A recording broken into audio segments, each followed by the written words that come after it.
नमस्कार दोस्तों, आज हम व्यावसायिक पत्रों के प्रकार पर चर्चा करेंगे। तो सबसे पहले हम ये बता दें कि व्यावसायिक पत्र कहते किसे हैं।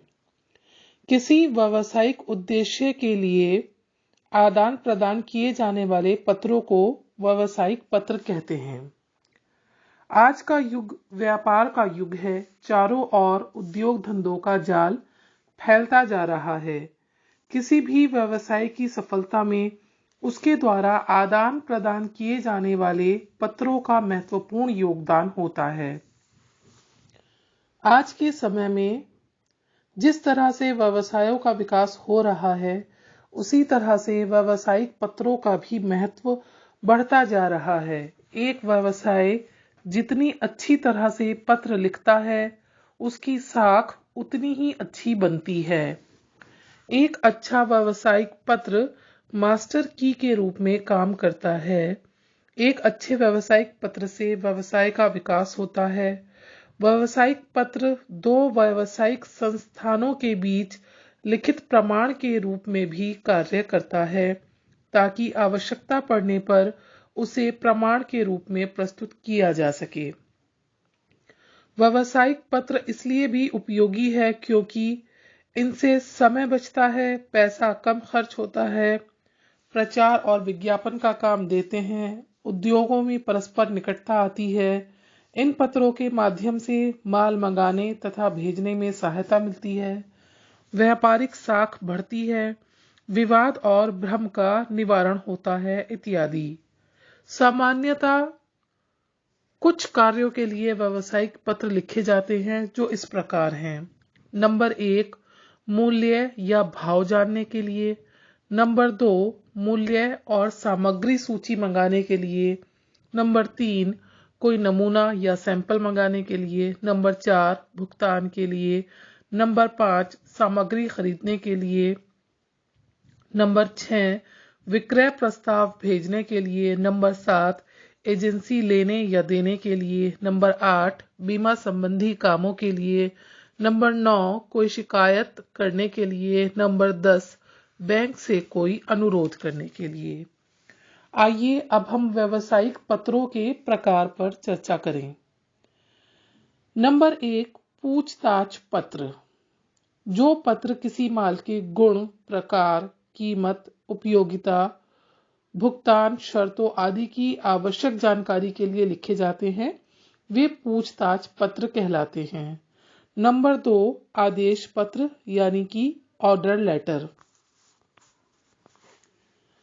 माल मंगाने के आदेश से संबंधित सभी प्रकार के पत्र, जैसे कि जिसने माल मंगाया है, माल भेजने की सूचना दी जाती है, या किसी कारणवश माल मंगाने का ऑर्डर रद्द किया जाता है, या आदेश के अनुसार माल भेजने में विक्रेता अपनी असमर्थता व्यक्त करता है आदि सभी प्रकार के पत्र इस श्रेणी में आते हैं। नंबर 3, एजेंसी पत्र।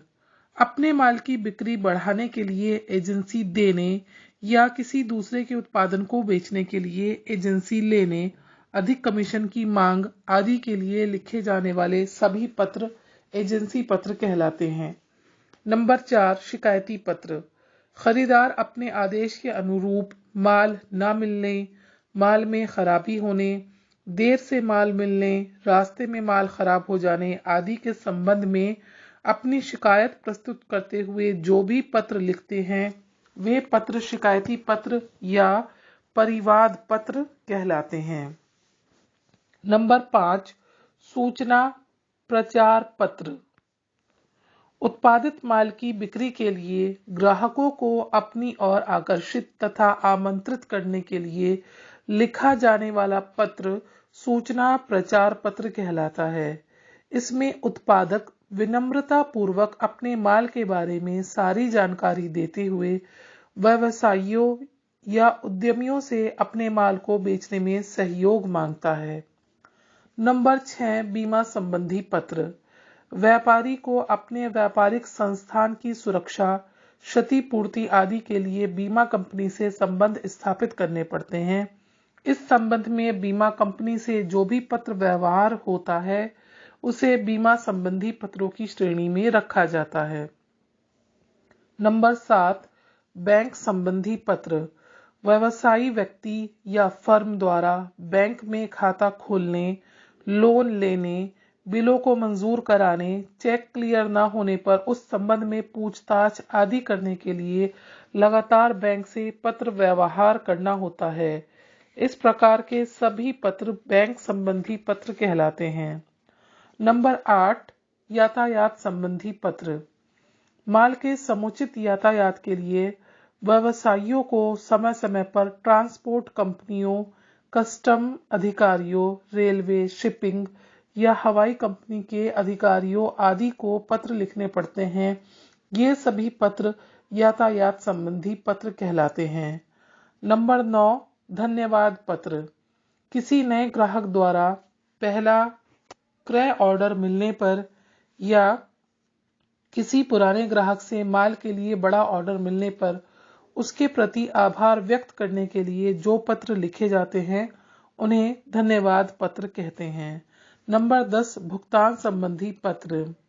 जब विक्रेता अपना माल भेज देता है और सही समय पर उसके बिल का भुगतान नहीं होता या माल के पैसे का भुगतान होने में जो भी देरी होती है, उस संबंध में क्रेता को जो भी पत्र लिखे जाते हैं वो सभी भुगतान संबंधी पत्र कहलाते हैं।